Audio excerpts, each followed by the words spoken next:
All right, hitting start.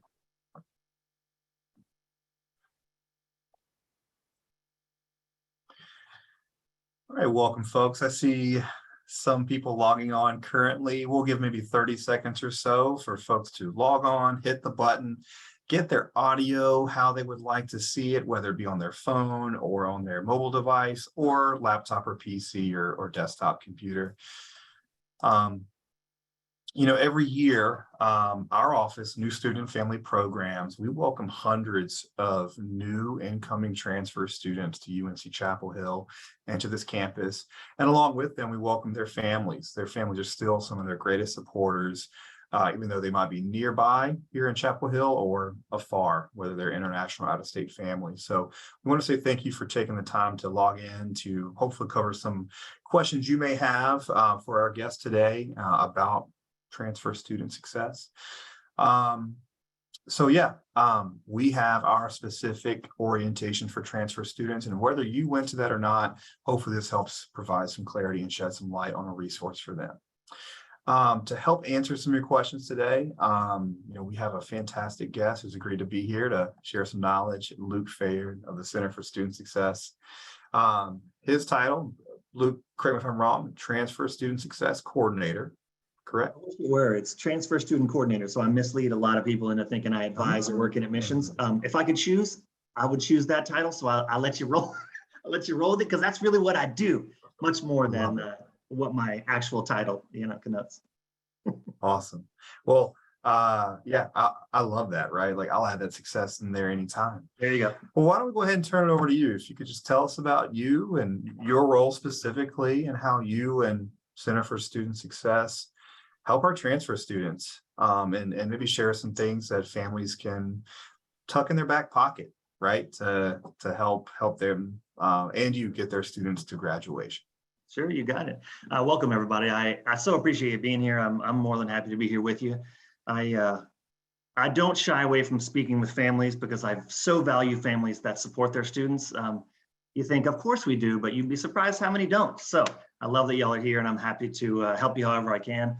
Again, my name is Luke Fayard. My title is Transfer Student Coordinator. I'm essentially an academic counselor. Now, coach is in my title for transfer students. As far as I know, I'm the only person on campus that is solely dedicated to all transfer students. That's those coming in, those active, and I still meet with some after to help them into grad programs and things. I'm in the Center for Student Success. I always joke, if you were at orientation and spoke with me, I always joke that we are parents and families' favorite office because of all the things that we provide. For me, the easy way to put it is I tell my transfer students, because I get to speak to them all at orientation, if they don't know where to go, come to me. I try to serve as the hub. So how do I begin with research? Oh my goodness, this chemistry class is as hard as everybody said. Where do I go when I have this issue?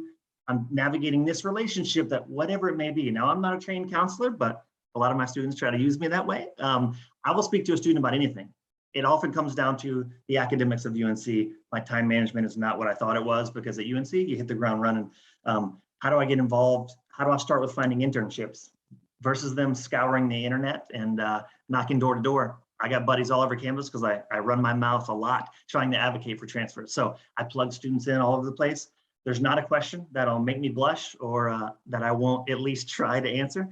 I tell them I may not be the answer or have it, but I'm always happy to look. So that's kind of what I do. My job is beautifully flexible. I'll meet with a student for as long as they need, as short as they need, to talk about whatever they need, because the classes are hard enough and I try to make everything else as easy as I can on them. I can't save them from the classes. I can't even spell chemistry, but I can help them with who can, okay? My office, the reason that I say folks, the families love us so much is that we, the Center for Student Success, we are the Writing and Learning Center, and we have people that help with academic woes all across the board. That means general time management.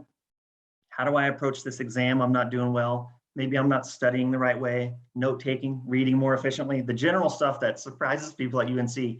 Every fall, I get a flood of students going, I can't read this much. I can't do this. And I say, I know, we'll help you with how.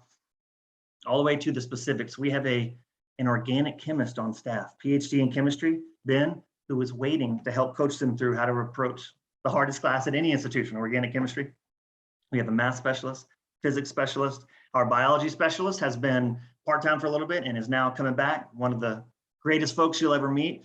We also have peer tutors. So those are students that have come before that have done very well in these courses and then been trained by our office to be ready to help with specific subject areas. Before you go, if you like, we can give you the website to the Learning Center. That's where you're going to find them.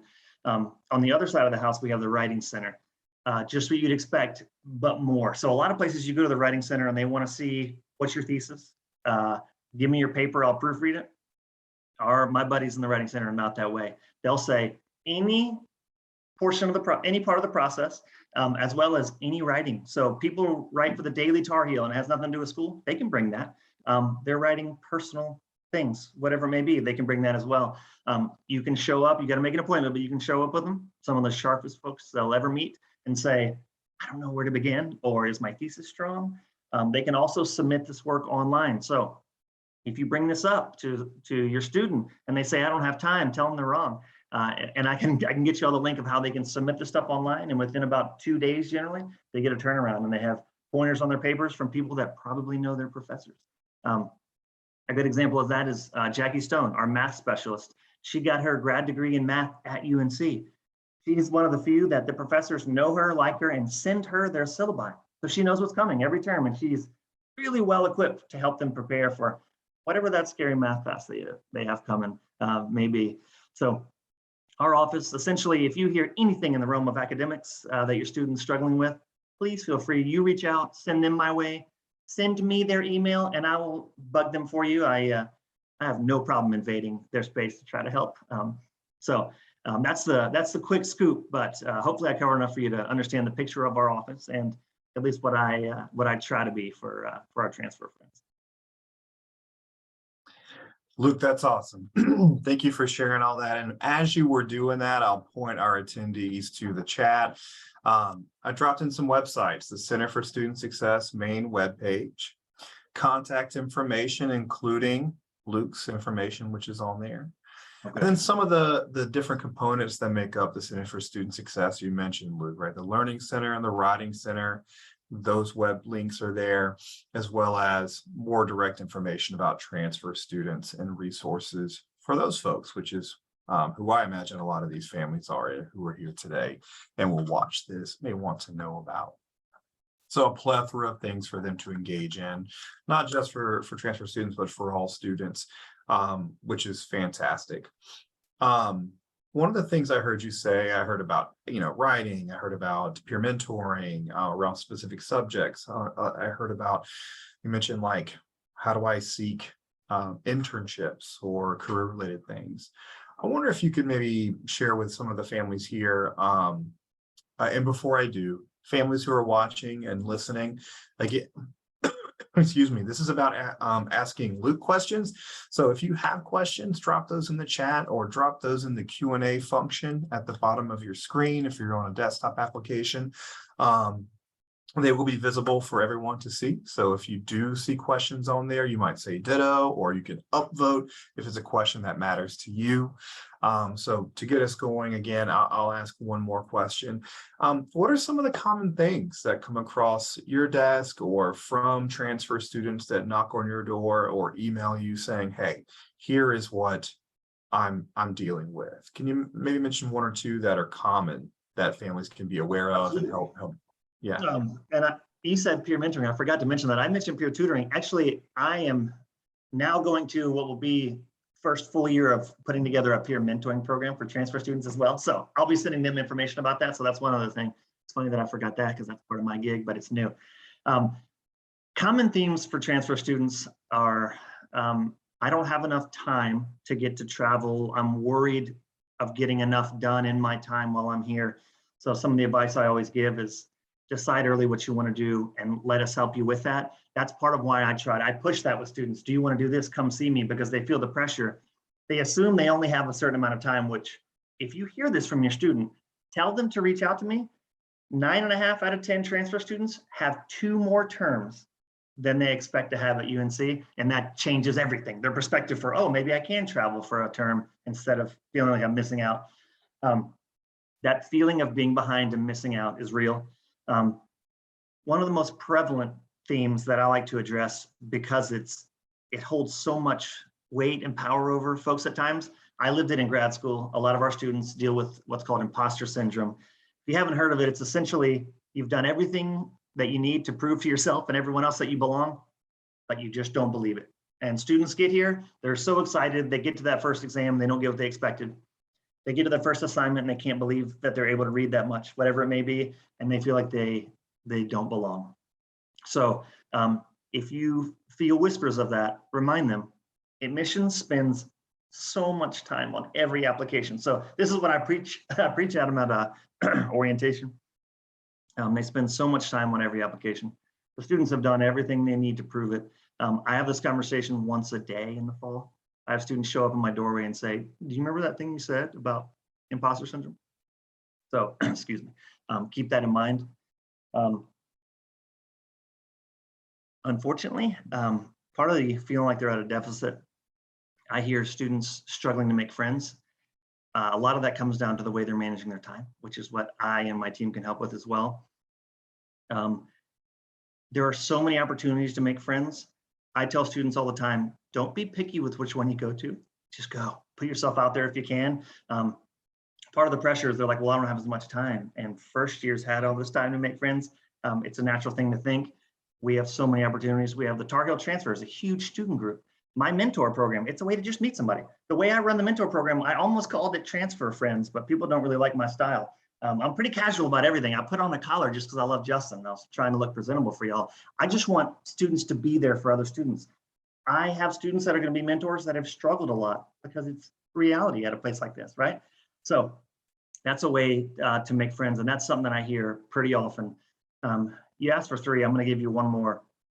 If you have a student that's going into the second level of any language, of any STEM course, they're going to be surprised. So that happens. Just know that you may hear that. If they took Spanish 1 elsewhere and they jumped into Spanish 2 here, there may be a gap of what they've learned. Calc 1 to Calc 2 is a beast here, much less coming from someplace else. And then chemistry is the worst, but I'm going to try not to harp on that. So just know that's something that I thought about not mentioning, but if you hear it from your student, know that it is a prevalent theme. And it's why I run around preaching what our office can do, because we have some fantastic folks, bio, chem, physics, math, just waiting to help. And peer tutors with the, computer science is not easy anywhere. And even our intro computer science class blindsides people, and we have peer tutors waiting to help there. So if I think of more along the way, I'll tell you, those are the prevalent themes I hear pretty often. And that's the stuff that I preach about at them in orientation. Like I said, they all have to hear from me for about 30 minutes. And I cover it. And because I do, students show up and say, you remember that thing you mentioned? So through the years, I've listened to them, and this is where this information is coming from, those that came before your student. Awesome, Luke. So I'll just point us in a couple of things that came through the Q&A in the chat. Miriam asked, is this service, the Center for Student Success and your role, does it support only new transfer students and new students, or is it for students throughout their time at Carolina? Great name, good question. It supports anytime. So as long as they're an active student, so there are times like I'm one of the only people in my office that meets with prospective students because they don't have an active login, but I don't care. I just meet with them anyway, and they can email me. From the time that they're active right now, right before fall starts, all the way through graduation, they can meet with us. And that's really any student. So I am specific to transfers, and we're going to probably have a transfer coaching group, and I do some things with transfers. Our office will help anyone. Just your students may be surprised that so many people around campus value transfer students specifically because the population is so grateful, so excited, has some life under their belt. Why my gig is so beautiful, one of the many reasons. We will help throughout their time. So don't let them think they have a term. They only have 1 or 2 appointments each term. They can have 2 appointments live at any time. You hit your first appointment, you can make another one. You can layer them as you go. You just can't collect them as you go. So I hope that helps answer the question. And if it breeds any more about, please fire any questions my way that you want. I deal with a lot of people around campus, and if I don't know the answer, I'll be honest, but it doesn't have to be specific to my office. Awesome. I'll point to a question that came in from Jennifer, who also has their hand raised. Jennifer, you are able to come on and talk if you wish. But it looks like, are there any events for transfer students here at the beginning of the year, which is now, right? So move-ins happening now for a lot of students on and off campus. Our week of welcome begins basically tonight and tomorrow night and through the weekend and the next couple weeks with lots of events. So what I'll share with Jennifer, that question, if that's it's still your question, is yes, UNC WOW or Weeks of Welcome is for all new students, and plenty of returning students go to these events as well. You can find those at go.unc.edu/wow, which is in the chat. You can see all those events. I think there's over 140 events to get involved. And there's one specific event. There's multiple kickoff events for a variety of student groups, but there is one called the Transfer Kickoff Event. I dropped that link in the chat as well, which happens outside of the residence halls or dorms. Our residence halls also have tons of events. Their resident advisors are required to sponsor several events every semester, just to make sure that their community is building that community and connecting with one another and the resources on campus. And then I'll point. You knew the events better than I would. Go ahead. Sorry, I thought you were about to pass it over. Finish up. I was. There is another question in the Q&A, Luke, specifically from Deb, who says, how do transfer students find advisors to make sure they're on track to graduate? Looks like Deb said that they have a junior transfer that needs IDEA, core, and major. I think that might be part of the new curriculum, but I wonder how you might respond to that. Yeah, that's right. I'll just say before I forget, I am going to send out an email soon. I get all their email addresses, and I'll be emailing them about things that happen around campus, opportunities, scholarships, whatever it may be. But I'm going to have a very laid back, come meet other transfers and pick up a transfer t-shirt event coming soon. And I'm going to email them about it. I just ordered a whole bunch of shirts. They're going to be free. I'm going to see if I can squeeze some money out for some food for them. But just an opportunity to come meet some folks. Some people around campus have wanted to come join me there, but regardless, it'll be me, probably some of the mentors that are students that have been around, and a free shirt. Nobody hates that. So tell them to keep an eye out for that. Advising, it's such an important question. I appreciate you bringing it up. I was telling a group today, it's so important to find that advisor that you trust and stick with them and meet with them even if you don't think you need to, because I've heard the horror stories of one of my favorite students in her last term had to take 19 credit hours while getting married and trying to move across the country and find a job because she bounced around and didn't get advising enough. So right away, they're not assigned an advisor. Even when that's purposeful from advising. It's so that they don't feel like they have to see that one person who may be too busy with orientation or whatever it is, because advising is always spread too thin in every institution, much less ours. The first cycle, if they don't have somebody that they love, it's understandable. That's how it happens. They're just trying to get in front of anyone to get registered. Now, moving forward, it can depend on the major. So some majors have advisors specific to them. Some have what are called student success specialists that can advise just on the major. What I'd say is start with the major. And if you want, email me and I can help you look into this.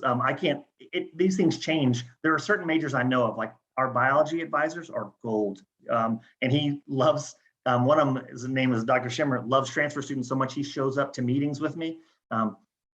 Numerous departments have advisors specific to them. Now, the truth is, your student will soon be assigned an advisor. It will pop up in their Connect Carolina. If they don't see it, y'all feel free to email me. I can look for you. I would try them first for the general advisors because they're going to know the new curriculum better than anyone. The professors that advise in these programs are going to know the programs better than anyone. You mentioned ideas and action. The new curriculum, advising has gone through just rigorous training, just super training, which you would hope and expect. But the general advisors are the way to go. I think it's just advising.unc.edu. I would look for that assignment. If they don't see one soon, tell them to reach out and I can give them names of people that I know who specifically value and take care of transfer students who have served on transfer facing committees with me. I've been on a bunch of those, as you can imagine. It can be a little bit of a process. I've never met an advisor at UNC that I didn't think cared or that wasn't, quote, good. But there's a billion different personalities. And I have students come out from the advisor that I would use that are like, he's mean. And so it can be a process. I am happy to help them with that. I think I would tell any student to make an appointment within the first 2 or 3 weeks. That doesn't mean they have to go. That means make an appointment with somebody to go within the next couple of weeks to make sure they know what they're going to be doing for spring. Because as you get close to registration, it's madness. I used to be in the building with them, and there would be people pouring through the stairwell all the way to the first floor from my floor. It gets that busy and it's tough to see them. In those instances, we do walk-ins online, but all this to say, it can be a little bit of a process. I will start with who they're assigned to. I would also keep in mind to check with the department to see if they have somebody who can guide them. You know, biology, it's important because so many bio majors want to be a doctor. But if you don't take classes, if you don't pair them right and get the right grades, it's tough. So if you have somebody that's looking for that competitive program, their advisor in their program might help them with how to pair the classes the right way. And then the general advisor can make sure they're hitting all those gen eds that can be easily missed along the way. When they log into Connect Carolina and they see their schedule on the right side of that page, it will say their advisor's name when they get assigned one. And again, there's no straight line to this answer, and I understand that. Please feel free to follow up with me, and I can check to see, I can bug advising, when are they going to be assigned? Are they going to be assigned before the student needs to make an appointment? And then if not, or even if so, I can give some names of advisors that I trust that I would go to if I were a student. So I hope that helps. That was a lot, and it was all over the place. It's because the question is so much more loaded than maybe it should be. So thank you for asking that. Luke, that's so helpful. And as you were chatting, it kind of rang some things for me as we work with advisors and a lot of new students over the course of the summer. So I dropped a couple of links for people. There's an advising webpage that has some information to welcome new transfer students, and there's a lot of great links and resources there. Also, advising.unc.edu/advisor. It's a link they have that shows virtual drop-in hours, in-person drop-in hours, and some things happening over the next few days or weeks as folks get settled into the new semester that I would encourage you to have, and maybe pass on to your student. Miriam asks here, are you emailing all of these links? So what I would encourage you all to do, if you're able, is to click on these as I drop them. That way you have them in a web browser ready to go. I can also certainly make a point to reach out to everyone who joined us today to just send a synopsis of what was shared, including these links. So I can absolutely do that. It might be early next week before that happens, just in full transparency, because as Luke can attest, campus is a buzz. This might be the most normal, if you will, of openings we've had in a few years. So it's exciting, but it is a very busy time here on campus. Amen. And anything that you miss, please, I never mind people having to follow up and ask the same questions. I never expect anybody to remember everything I say. Anyway, I talk too much and I try to throw a lot of info out. So please shoot me an email and say, what was the website for that thing y'all mentioned? So please feel free. You're never going to be bugging me. With that said, I'll share in the Q&A. I saw a notice come through, but it is Deb who had that last question about advising, just saying thank you. I see in the chat here, Miriam, yes, we will email this information out. And to Luke's point, he says, shoot an email or a call, bug him a little bit. That's totally fine. So I'll drop the link in here. Again, if you click on that, you'll see Luke's beautiful face in a headshot picture, as well as his title, his office number, and email address, which if you're like me, email gets to me so much quicker because we're just all over the place in different offices. So that's right. It's drastically quicker. And that doesn't mean that I'm happy to jump on here, and I love meeting with folks, and I'll get on the horn with you if you need. The best way to make sure that we can get to that the most quickly is to email me. Cool. Well, we are at 3:25, about half an hour into the time we allotted. So with our attendees, you have us as a captive audience, more specifically Luke as the content expert. Are there any other questions you might drop into the chat or in the Q&A? Or feel free to raise your hand. There's a function to do that. We can certainly allow you to come on and ask it live if you wish.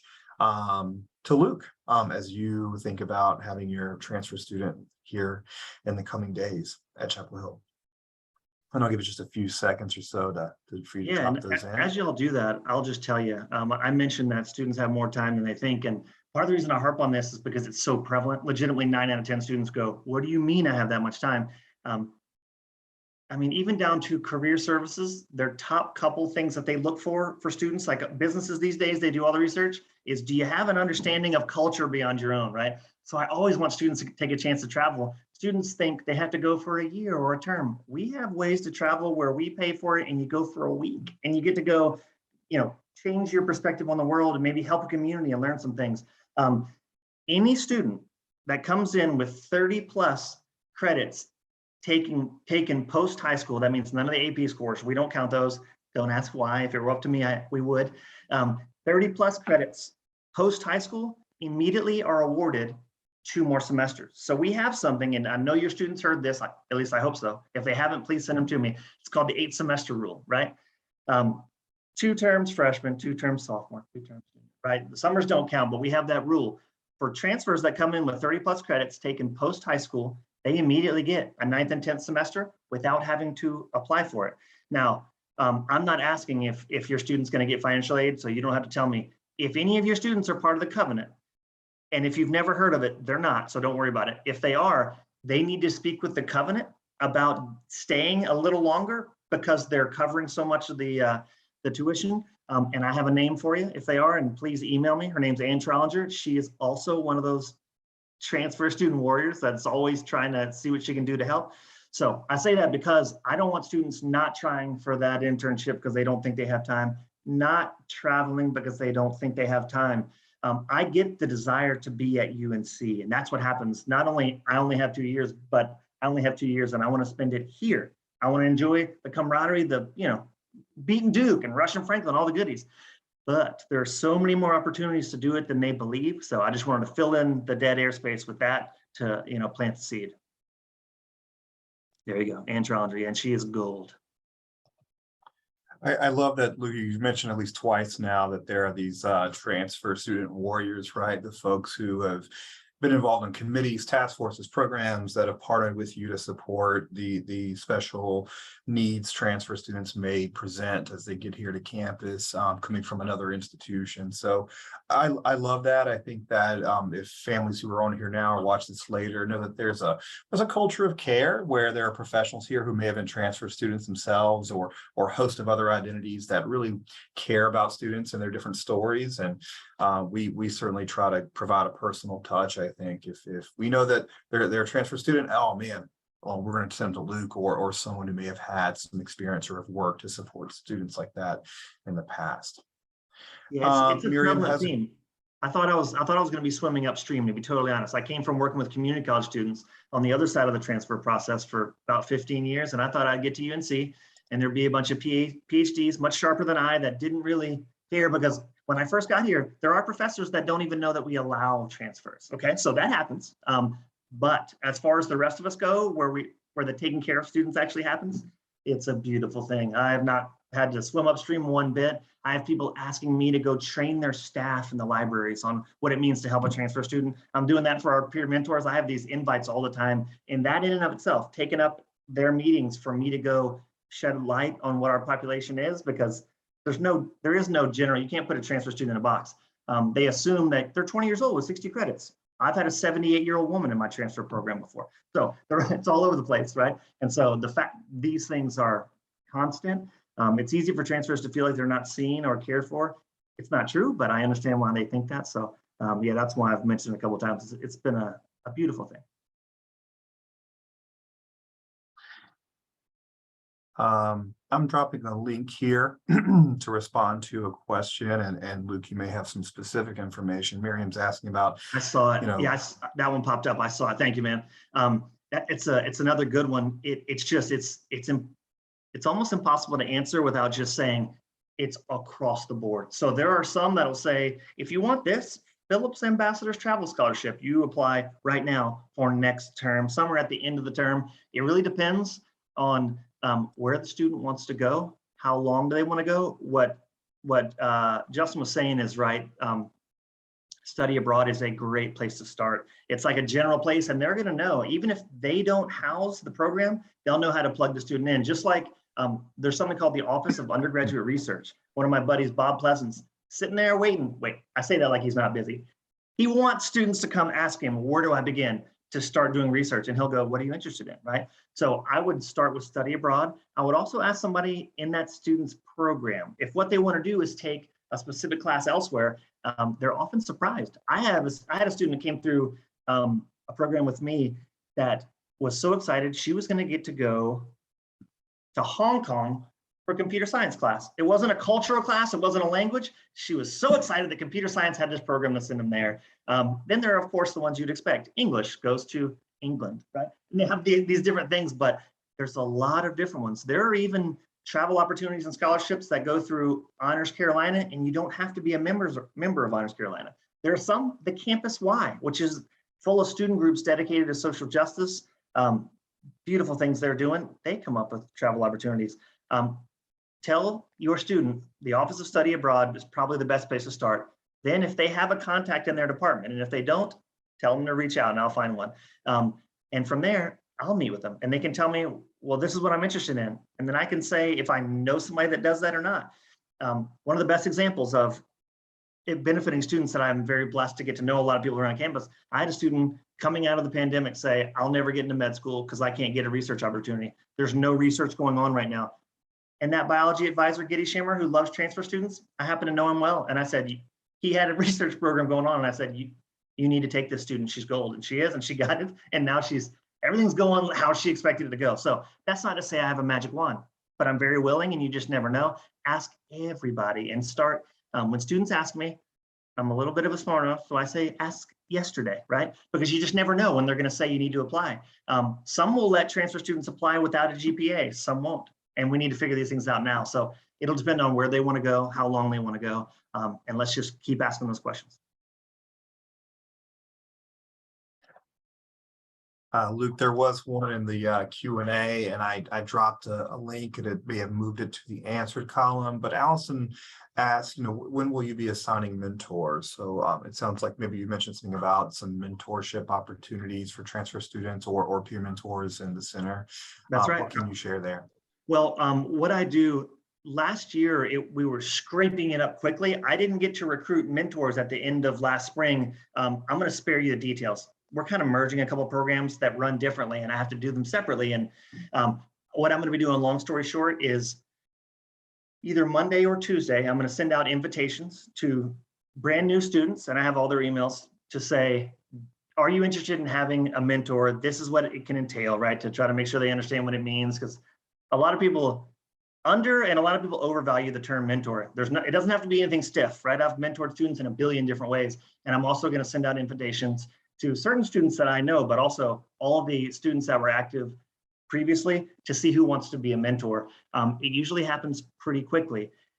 If one of your students shows concern, I have numerous of my students that I know well, that I trust, that are excited to be a mentor.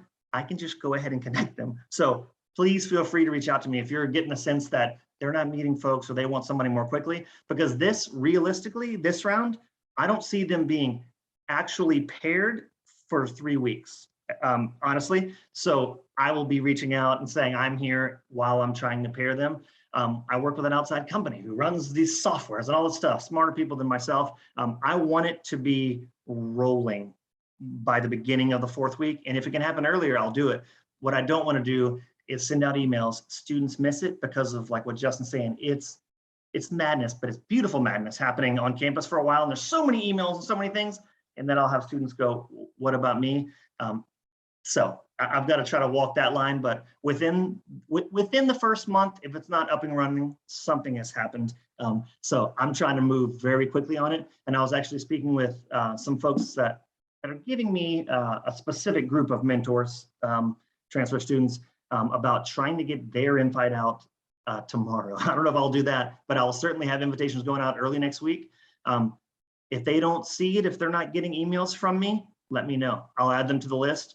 Every once in a while, somebody slips through the cracks because I'm requesting this from other offices that send me a list. So I expect it to be rolling fairly quickly, and that's my goal. But if you're worried about your student or want them to have somebody quickly, I have students that were volunteering to do things over the summer remotely. I mean, like, transfers, part of the why we love the population so much is that they're so grateful and they love the population, so they're always trying to give back to the students. So I can make that happen more quickly for a specific student if y'all need.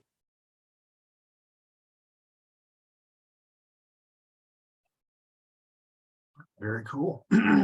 Um, it looks like I don't see any new questions in our Q&A or in our chat, um, which is probably a good thing, right? I think that means folks are getting what they need and they feel like they are hopefully have some good resources and information to help support their student and move forward as we start this year. I want to let folks know that I have copied everything that has been pulled through the Q&A and the chat, so that I will have all of these links able to go out via email to all attendees and registered folks who may not have been able to attend today.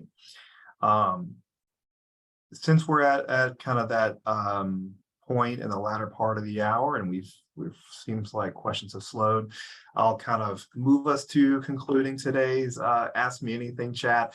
Luke, is there any final thoughts or things you'd want to share with folks who are still on the line before we exit today, as they support their transfer student?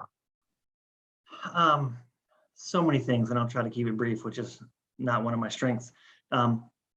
If your student thinks they're supposed to be in a hurry or thinks they're supposed to keep up a certain drastic pace, please tell them to reach out.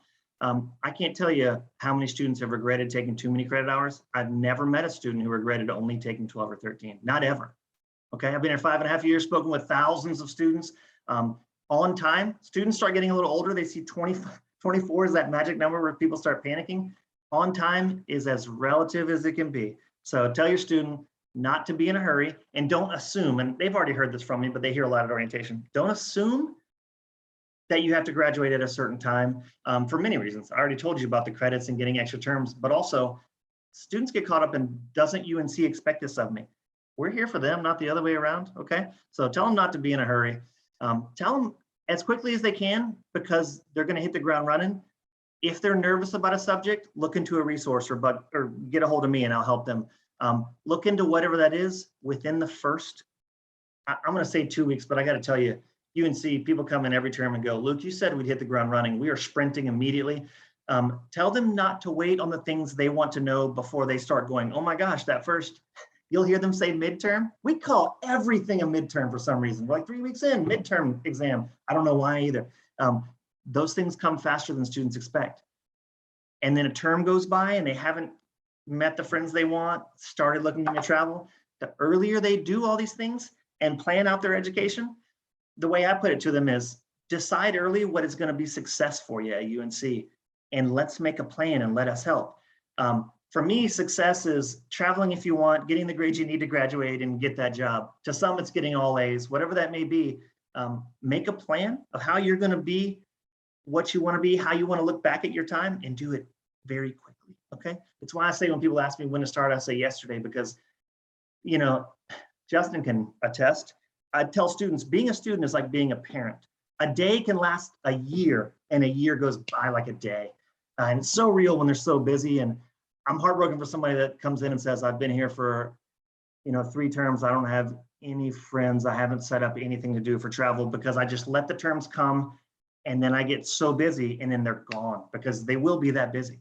Not every term necessarily, and this is not to scare anybody, but it's very real. So everything early. And I just hope they can trust what I said at orientation, and you trust today that I love my gig for a reason.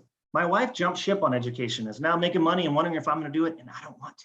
I love this stuff, and I don't like the reporting. I don't like the other stuff. I like when a student comes and sees me and I get to help them. I'm out in the heat giving tours because I love being with students, and I'm not alone there. So tell them, think about what they want to make happen early, and let me and other folks help, because there's a lot of me's around and people much more impressive than me that want to help. So the earlier, the better. That's how they wring the most out of their education, but also it's how they keep from being miserable in their first term.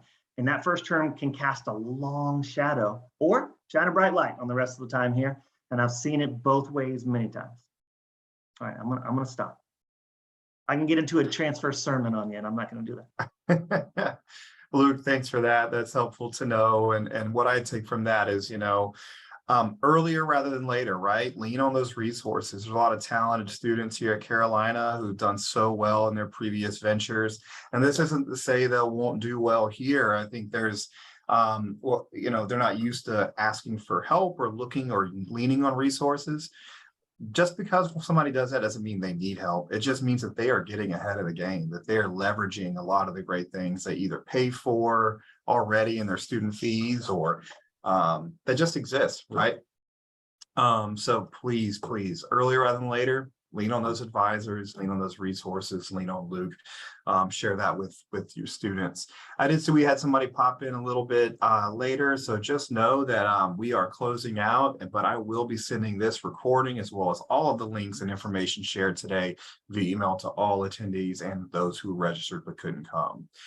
As we wrap up, I'll just simply share our website again. We're new student family programs. You may have a returning transfer student. You may have a new transfer student.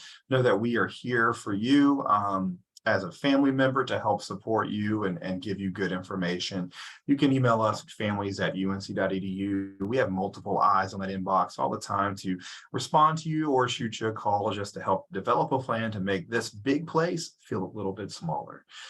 Thank you for joining us today. A huge shout out and thank you to Luke for being here, but also everything you do for students and for Carolina.